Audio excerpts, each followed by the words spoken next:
Let's see what CNN. And we'll see what happens when there is a trial at the end of this year or early next. The judge today warned both sides, Congressman, against inciting violence after prosecutors argued that Trump made direct threats through a social media post. Does the former president need to speak carefully at Mar-a-Lago tonight?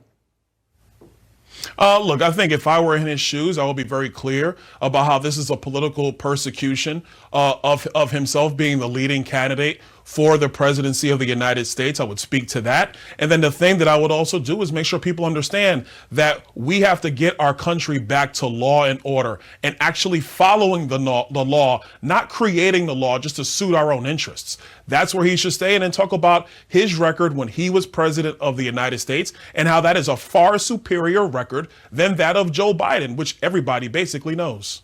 Yeah. How worried are you about these other criminal investigations like that are underway right now, whether in Georgia or in Florida? Look, the one thing I am concerned about is where you have prosecutors now who want to, get their 15 minutes, who try to come up with some novel legal theories about trying to raise indictments. I'm very concerned about that. But if you want to speak to the Why stuff are they giving going Trump talking points? This is literally a trumpet.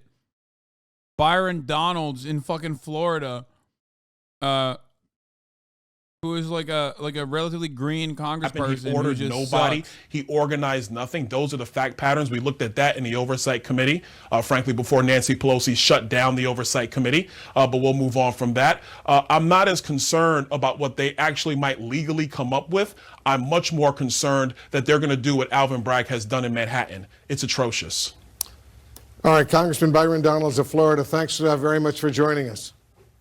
You should ask Sure, anytime. All right, just ahead, Byron Trump's plane Donalds arriving in Florida any minute now. He's expected to make extensive remarks tonight to his supporters.